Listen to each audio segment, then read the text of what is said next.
عبادک منہم المخلصین، ہاں مجھے پتا ہے تیرے کچھ نیک بندے ہوں گے جو میرے قابو میں نہیں آئیں گے۔ اللہ نے فرمایا میرے جو نیک بندے ہوں گے نا، لیس لک علیہم سلطان، تیرا ان پر روب نہیں چلے گا، زور نہیں چلے گا تیرا ان پر، کچھ بندے بچے رہیں گے تجھ سے۔ پھر اللہ نے کیا فرمایا کہ جو تجھے فالو کریں گے، میں نے بھی فیصلہ کیا ہے ان کو جہنم میں ڈالوں گا۔ ٹھیک ہے، تو جتنوں کو ڈال سکتا ہے نا جہنم میں لے جا، تو میں بھی نہیں چھوڑوں گا، اس بیس پہ چھوڑوں گا نہیں کہ تجھے فالو کیا انہوں نے، نہ۔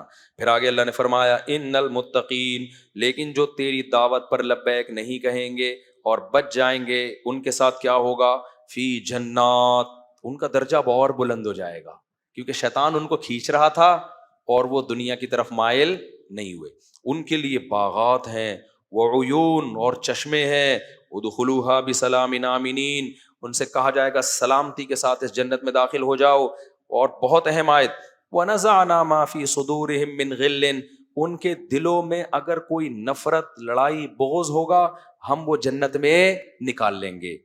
اخواناً علی سرر متقابلین، تختوں پہ بیٹھے ہوں گے بھائی بھائی بن کے۔ اس سے پتہ چلتا ہے کہ دنیا میں بھی دو جنتی ایسے ہو سکتے ہیں جن کے دلوں میں آپس میں بغض ہو۔ بعض دفعہ بغض کی بیس ٹھیک نہیں ہوتی، وہ بغض حرام ہے، ناجائز ہے، سمجھتے ہو؟ جیسے دنیا کی بیس پہ بغض رکھا ہوا ہے، بعض دفعہ بغض کی بنیاد ٹھیک ہوتی ہے، اس وجہ سے اللہ دونوں کو جنت میں لے کے جائے گا۔ حالانکہ دونوں ایک دوسرے سے کیا کرتے تھے؟ نفرت، لیکن جس بیس پہ نفرت کرتے تھے وہ اجتہادی تھی، اس میں رائے میں غلطی ہو سکتی ہے، اس کے باوجود اللہ دونوں کو کہاں لے کے جائے گا؟ جنت میں۔ تبھی حضرت علی اور معاویہ رضی اللہ تعالیٰ عنہ کی جو لڑائی ہوئی ہے نا، اس میں حضرت علی سے روایت ملتی ہے کہ ہمارا شمار ان لوگوں میں ہے کہ وَنَزَعْنَا مَا فِي صُدُورِهِم مِّن غِلٍّ، کہ اللہ ہمارے اس دل میں جو غل آ گیا ہے اس کو کیا کر دے گا؟ ختم۔ اس کے اولین مصداق صحابہ ہیں، کیونکہ ان کا جو بغض یا نفرت تھی وہ دنیاوی ہوس کی بیس پہ نہیں، بلکہ وہ سیاسی اختلاف کی بیس پر، جس کو میں پچھلے بیان میں تفصیل سے بتا چکا ہوں۔ یہ لمبا رکوع ہے اور وقت بھی کافی زیادہ ہو گیا ہے، تو انشاءاللہ پھر آگے اس میں جو ہے نا اللہ نے واقعہ بیان کیا۔ یہ جو واقعہ ہے نا آگے پھر لوط علیہ السلام کا واقعہ اور ابراہیم علیہ السلام کا واقعہ، وہ ہم انشاءاللہ کل دیکھیں گے اس کو۔ شیطان کے واقعے میں جو ہمیں سبق ملتا ہے نا آدم علیہ السلام اور شیطان کے واقعے میں، اس کو میں 2 لفظوں میں بس بیان کر کے بات ختم کرتا ہوں۔ دیکھو اس واقعے میں ہمیں بڑا سبق کیا ملتا ہے کہ 3 کیٹیگری کے لوگ آئے ہمارے سامنے، ایک آدم، ایک فرشتے اور ایک شیطان، یعنی جن۔ فرشتے سے کیا ہوا؟ فرشتوں کو اللہ نے بتایا کہ گارے سے مخلوق پیدا کر رہا ہوں، سجدہ کر لو۔ فرشتوں کو لاجک سمجھ میں نہیں آئی، نہ انہوں نے لاجک پوچھی، بغیر کہے ٹھا کر کے سجدہ کر لیا، نافرمانی کا کوئی تصور تھا ہی نہیں۔ ہم لوگ انسان ہیں یا فرشتے ہیں یا انسان ہیں؟ انسان ہیں۔ اس کا مطلب ہم سے یہ امیدیں نہیں لگائی جا سکتی کہ جہاں حکم آیا سارے احکام ٹھا کر کے ہم ٹک ٹک ٹک ٹک فالو کرتے ہوئے چلے۔ اللہ نے کہا نظر کی حفاظت، بچپن میں پہلی دفعہ جب یہ آیت سنی تو اس کے بعد سے لے کر آج تک کسی انٹی کی طرف نظر نہیں اٹھی۔ اتنے نیک، کھمبے سے ٹکرا گئے مگر کسی خاتون کو نہیں دیکھا، کیونکہ ہم فرشتے بولو نہیں۔ دوسری طرف شیطان تھا، شیطان کو کہا سجدہ کرو، اتنا ڈھیٹ، یعنی وہ 180 ڈگری پہ دوسری طرف نافرمانی میں، فرشتے فرما برداری میں 180 ڈگری پہ ادھر، لاجک واجک پوچھی نہیں، دھاڑ کر کے سردے میں گر گئے۔ دوسری 180 ڈگری پہ کون تھا؟ شیطان۔ اس کو کہا سجدہ کرو، اس نے یہ نہیں کہا نہیں کروں گا، لم اکن، اٹ ازنٹ پاسبل۔ پورا ترجمہ جو اس کے بنے گا نا، لا اسجدو نہیں کہا، لا اسجدو کا مطلب ہے سجدہ نہیں کروں گا، لم اکن لاسجدا کا مطلب ہے it isn't possible to do this for me. یہ میں نے کہا تھا نا تھوڑی تھوڑی مجھے بھی آتی ہے، وہ بھی ثبوت ہو گیا، یہ میرے لیے پاسبل ہے ہی نہیں، یہ مطلب بنتا ہے اس کا، لم اکن، ایسا ہو ہی نہیں سکتا کہ میں ایسا ہوں ہی نہیں۔ یہ دوسری طرف 180 ڈگری پہ ہے کہ نہیں ہے؟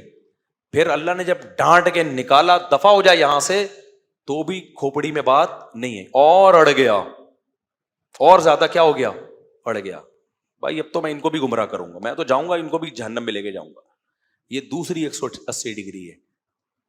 بیچ میں تھے آدم علیہ السلام, ان کی, ہم لوگ شیطان بھی نہیں ہے. کیا خیال ہے کہ جو اللہ کہہ رہے ہیں الٹا الٹا چلنا شروع ہو جائے؟ ہر کام الٹا بھی نہیں کر رہے ہیں نا ہم لوگ. کیا خیال ہے بھائی؟ کچھ سیدھا بھی کر رہے ہیں, کچھ الٹا بھی کر رہے ہیں. تیسرے ہیں آدم علیہ السلام جو ہمارے والد ہیں. ان کی نیچر کیا تھی؟ ان سے اللہ نے کہا کہ اے آدم یہ تیرے لیے جنت ہے, لا تقربا هذه الشجرہ, اس درخت کے قریب مت جانا, فتکونا من الظالمین, آپ ظالمین میں سے ہو جاؤ گے. شیطان نے آ کے ورغلانا شروع کیا, مزین کیا اس درخت کو, اتنا اٹریکٹیو درخت, اتنا خوبصورت, کچھ تو وجہ ہوگی جو اللہ نے روکا ہے. بلا وجہ تو اللہ بھی نہیں روکتا نا. اصل میں اس لیے روکا ہوا ہے, یہ واحد درخت ہے جسے کھاؤ گے تو موت ختم ہو جائے گی, ہمیشہ جنت میں ہی رہو گے. تو اتنی خوبصورت ہم جب بحیرہ ٹاؤن سے اتنا متاثر ہوتے ہیں تو آدم علیہ السلام جنت سے کتنا متاثر ہوئے ہوں گے؟ کیا خیال ہے؟ تو ڈر تو لگا ہوگا نا اللہ جنت سے نکال نہ دے. شیطان نے کہا اللہ نے جو کہا ہے نا یہ درخت نہیں کھانا, اصل میں ایکچولی یہ کہا ہی اس لیے ہے کہ یہ کھاؤ گے تو نکلنے کا آپشن ختم. تو اللہ میاں نے پہلے سے ہی کہا کہ بھائی یہ آپشن ختم نہیں کرنا ان کے لیے. ایسی الٹی سیدھی باتیں, فوسوس لہم الشیطان, تو ایسے دل میں چیزیں خیالات ڈال کے آدم علیہ السلام نے کہا ٹرائی کرنے میں کیا جا رہا ہے بھائی. ٹرائی کیا اور اللہ کی طرف سے ملی سزا. سب سے پہلی سزا کیا ملی؟ کتنی بڑی سزا تھی, دونوں سے کپڑے چھین لیے اللہ نے, جنت سے نکالا بعد میں ہے, لباس پہلے سے نہ, دونوں برہنہ ہو گئے. اس سے پتہ چلتا ہے عزت دار آدمی کے لیے بے لباس ہونا سب سے بڑی سزا ہے. اور گورا فطرت سے کتنا دور ہے, بے لباسی کو ماڈرنزم اور فخر کرتا ہے. چڈی پہن, اگر کوئی پورے کپڑے پہن کے گھوم رہا ہو میٹرک پاس, اگر گھٹنے سے نیچے نیکر پہنچ کے گھوم رہا ہو اس کا مطلب تھوڑا سا بزنس کرتا ہے, ماڈرن فیملی ہے بھائی. چڈی پہن کے گھوم رہا ہو بھائی یہ ایجوکیٹڈ لوگ ہیں, یہ ہماری طرح چھچورے نہیں ہیں, بیکورڈ لوگ نہیں ہیں. پورے پورے کپڑے پہن کے گرمیوں میں بھی کیا کریں, آپ جاؤ نا آسٹریلیا کے ساحل پر جاؤ کبھی, چڈیاں, ملیشیا میں گیا ہوں میں, چڈی پہن کے گورے بیٹھے ہوئے, تو ان کی گوریاں وہ تو الگ ہی حساب ہے. ان کو تو اس پہ بھی غصہ آ رہا ہوتا ہے یہ چڈی بھی کیوں ہے, وہ تو گورنمنٹ کا لا ہے کہ چڈی اتارنے پر پابندی ہے, ورنہ آپ دیکھتے چڈیاں مارکیٹ سے کیا ہو جاتی, شارٹ. یہ گدھا پن ہے, ہم فطرت سے دور ہو گئے ہیں. میاں بیوی ہیں جبکہ ان دونوں کا ایک دوسرے سے پردہ نہیں ہے, لیکن نارمل حالات میں میاں بیوی میں بھی حیا ہوتی ہے تو وہ کپڑے پہن کے بیٹھتے ہیں, برہنہ نہیں گھوم رہے ہوتے گھر میں, شرم آتی ہے ان کو بھی. تو جب میاں بیوی ایک دوسرے سے اللہ نے لباس چھینا, اور قرآن کہہ رہا ہے اتنا آدم علیہ السلام اور اما ہوا ڈسٹرب ہوئے ہیں, تفقا یخصفان علیہما من ورق الجنہ, درخت کے پتے توڑ توڑ کے اپنے اوپر ڈال رہے ہیں, حالانکہ دیکھنے والا کوئی نامحرم نہیں ہے. اما ہوا کو آدم سے شرم آ رہی ہے, اور حضرت آدم کو کس سے شرم آ رہی ہے, اما ہوا سے. تو اللہ نے بتایا کہ حیا میں انسان ایکسٹریم لیول پہ پہنچا ہوا ہونا چاہیے. بے لباسی یہ انسانیت نہیں ہے. آج کہتے ہیں بے حیائی کا کپڑوں سے کیا, لبرل طبقہ جو آ رہا ہوتا ہے نا, بھائی خاتون کی مرضی ہے وہ پورے کپڑے پہنے آدھے پہنے, آپ اپنی نظر نیچے رکھیں, تو پھر کچھ بھی نہ پہناؤ اس کو. تو یہ حیا جو ہے نا, حیا یہ ایمان کا حصہ ہے. تو ہم ہر چیز گوروں سے لے رہے ہیں بھائی, وہ نیچر سے ہٹ گئے ہیں وہ لوگ. تو عورت کو بھی چاہیے پراپر ڈریس میں رہا کرے. شوہر سے شرم آ رہی اما ہوا کو, اور آج عورتوں کو غیر مردوں سے شرم نہیں آ رہی. وہ ایک عورت گئی نا کسی دکاندار کے پاس, شلوار کا کپڑا چاہیے, تو کہنے لگی تھوڑا سا اور باریک دے دیں. آج کل یہی ہو رہا ہے, یہ تو بہت موٹا ہے. اس نے کہا یہ لے لو, اس نے کہا تھوڑا اور باریک. اس نے دکاندار نے کہا یہ لے لو, اس نے کہا اور باریک. تو وہ دکاندار نے کہا میڈم اسی میں سب نظر آ جائے گا, اس میں فل نظر آئے گا, جو آپ چاہ رہی ہیں نا اس میں آپ ٹرائی کر کے دیکھ لیں, فل نظر آئے گا اس میں. آدم کی جو ہم انسان ہیں نا, تو ہم نے نہ فرشتوں کو فالو کرنا ہے, نہ ہم نے کس کو فالو کرنا ہے, شیطان کو. تو ہم نے آدم کو, تو آدم علیہ السلام کو اللہ نے کیا کیا کہ درختوں کے پتے انہوں نے ڈالے ہیں. تو آدم کی فطرت میں حیا ہے, بے حیائی بے لباسی نہیں ہے. بے لباسی سزا ہے جو انگریزوں کو ملی ہوئی ہے, اور سیکولر اور لبرل طبقے کو ملی ہوئی ہے, کہ لباس ہی مارکیٹ سے کیا ہو گیا, شارٹ. اور بے سکونی بھی ہے اس میں. لباس پراپر ہونا سکون ملتا ہے انسان کو, جو بغیر لباس کے گھومتے ہیں کبھی ایک دن کر کے دیکھیں یہ کام. تو دوسرا غلطی ہو گئی آدم علیہ السلام سے. اس سے پتہ چلتا ہے بھائی ہم تو نہ فرشتوں کی اولاد ہیں نہ شیطان کی اولاد ہیں. پٹیاں پڑھا کے شیطان ہم سے بھی غلطی بولو کروا سکتے تو ہم سے بھی ہوگی. ایسا نہیں ہو سکتا کہ جب سے ہم نے آیت سنی کہ کسی انٹی کو دیکھنا نہیں ہے تو کبھی آج تک کسی نے دیکھا ہی نہ ہو, کھمبوں سے ٹکرا گیا ہو, گاڑی کے ٹرک کے نیچے آ گیا ہو, بھائی ادھر نہیں دیکھنا منہ کر کے. ہو جاتی ہے انسان سے غلطی. تو آدم سے بھی غلطی ہو گئی, اس پہ سزا بھی ملی. لیکن جیسے ہی آدم کو پتا چلا کہ مجھ سے غلطی ہوئی اور اللہ ناراض ہوا تو فوراً آدم اور حوا نے مل کے دعا مانگی, ربنا ظلمنا انفسنا, اے اللہ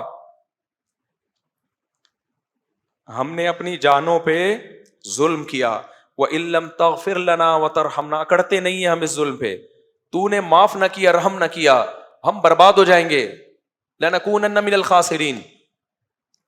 تو اس سے پتہ چلتا ہے بھائی غلطی فرشتوں سے تو غلطی نہیں ہوئی, شیطان سے ہوئی اکڑا رہا, آدم سے ہوئی اکڑے نہیں. یہ بیچ کا راستہ ہے. سمجھ میں آ رہی ہے بات؟ تو یہ نہیں ہو سکتا کہ مجھ سے اور آپ سے کبھی زندگی میں کوئی غلطی ہی نہ ہو. بچنے کی کوشش کرنا یہ آدم کی سنت ہے. اگر ہو جائے تو پھر توبہ کرنا یہ بھی کس کی سنت ہے؟ آدم کی سنت. تو کوشش کریں بچنے کی, ہو جائے تو توبہ میں تاخیر مت کریں. اب چونکہ ہم آدم جیسے پیغمبر تو ہیں نہیں, آدم سے تو ایک دفعہ ہوئی, اس کے بعد پکی ڈھکی توبہ.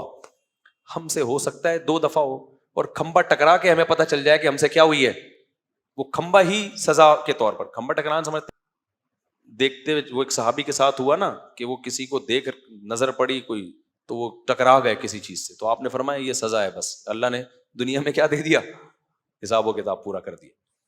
تو اگر میرے بھائی کبھی ہو جائے, اب لڑکوں کو ہینڈ پریکٹس کی عادت پڑ چکی ہے, توبہ کرو بار بار. فوش فلموں کی عادت پڑ چکی ہے, چھوڑو اس کو, کمپیوٹر نکال دو گھر سے, بند کمرے میں مت بیٹھو. پھر بھی دیکھ لیا, توبہ کرو, نکاح کرنے کی کوشش کرو تاکہ یہ عادت جلدی چھوٹے. صدقہ کرو, روزے رکھو, کسی طرح سزا دو اپنے آپ کو, لڑو. ہتھیار ڈال دیے نا, اگر ہتھیار ڈال دیے کہ یار مجھ سے نہیں چھوٹ رہا, یہ فوش فلمیں مجھ سے نہیں چھوٹ رہی, جس دن آپ نے ہتھیار ڈال دیے تو بس اللہ بھی کہے گا اب تیرے لیے جہنم کے علاوہ کوئی اور آپشن نہیں ہے. کیوں؟ انلزمکموہا, تو بچنا چاہتا نہیں ہے, ہم زبردستی جنت تھوپ دیں, یہ نہیں ہوگا. لڑتے رہے نا شیطان سے. پھر اگر گناہ سے نہیں بھی بچے نا تو کم از کم یہ تو ہوگا نا, اللہ کہے گا کوشش پوری کی ہے اس نے, کچھ اس نے کیا, کچھ میری رحمت کام آئے گی. اگر آپ نے ہتھیار ڈال دیے, کہ مجھ سے بہت سے لوگ کہتے ہیں بھائی میں توبہ کر کر کے تھک گیا, فوش فلموں کے بارے میں تو بہت ہے کامن یہ چیز, یار توبہ کر کر کے تھک گئے بھائی, ہم سے نہیں چھوٹ رہا ہے, چلو اب دیکھو بس چھوڑو, عادت ڈالو. تو پھر ٹائم متعین کر لی ہفتے میں کتنی دفعہ دیکھنا ہے. اب جب اس کنڈیشن میں آ گئے نا, یہ بہت ڈینجرس ہے. یہ کیا ہے؟ اس کا مطلب ہے کہ اب آپ نے کمپرومائز کر لیا جہنم پہ. تو جب آپ نے کر لیا ہے پھر اللہ کو کوئی شوق نہیں ہے کہ وہ آپ کو جہنم سے نکالے, وہ بچائے جہنم سے, نہ اللہ اسی کے لیے جو کوشش میں لگا وہ. تو اس لیے 100 بار اگر توبہ ٹوٹی ہے 100 بار کیا کرو توبہ. ایک آخری بات کر کے, حکیم اختر صاحب رحمہ اللہ تعالیٰ ایک بڑی پیاری مثال دیا کرتے تھے, کہتے تھے خراب چیز اگر ٹوٹ جائے تو جوڑی نہیں جاتی, اس کو اٹھا کے پھینک دیا جاتا ہے. ایک پیالہ آپ کے پاس پتھر کا تھا, چینی کا پیالہ تھا, ٹوٹ گیا, کون گھنٹوں بیٹھ کے جوڑتا ہے, اٹھا پھینک, مٹی کا پیالہ ہے دوسرا لے لے. لیکن اگر وہ سونے کا پیالہ ہو اور ٹوٹ جائے تو کیا کچرے میں پھینک دو گے؟ ایلفی سے دوبارہ جوڑو گے, پھر ٹوٹ گیا پھر جوڑو گے, پھر ٹوٹ گیا پھر جوڑو گے. فرماتے تھے اللہ سے تعلق یہ سونے کے پیالے سے زیادہ قیمتی چیز ہے. یہ ٹوٹتی ہے گناہ سے, جڑتی ہے توبہ کی ایلفی سے. اور فرماتے تھے یہ ایلفی الفت سے نکلا ہے. سمجھ رہے ہیں نا, یہ ایلفی کہاں سے نکلا ہے؟ الفت. تو الفت محبت نا, اللہ سے کی نافرمانی کی تو اللہ سے نفرت, ایک قسم کی نفرت ہی ہے یہ. تو الفت کیسے ہوگی؟ توبہ سے. تو وہ توبہ کی الفی سے یہ تعلق کیا ہوگا؟ دوبارہ جوڑا جائے گا. تو اللہ سے تعلق گناہ کر کر کے بار بار ٹوٹ رہا ہے تو یہ تعلق اگر کم درجے کی چیز ہے, کچرے میں پھینکنے کی چیز ہے تو پھینک دو, لیکن اگر بہت قیمتی چیز ہے تو بھائی قیمتی چیز 100 دفعہ ٹوٹتی ہے تو 100 دفعہ اس کو جوڑا جاتا ہے. تو توبہ کی الفی سے اللہ کے تعلق کو بار بار جوڑا جائے, یہ آدم علیہ السلام کے واقعے سے ہمیں ملتا ہے. اللہ تعالیٰ سمجھنے کی عمل کی توفیق عطا فرمائے.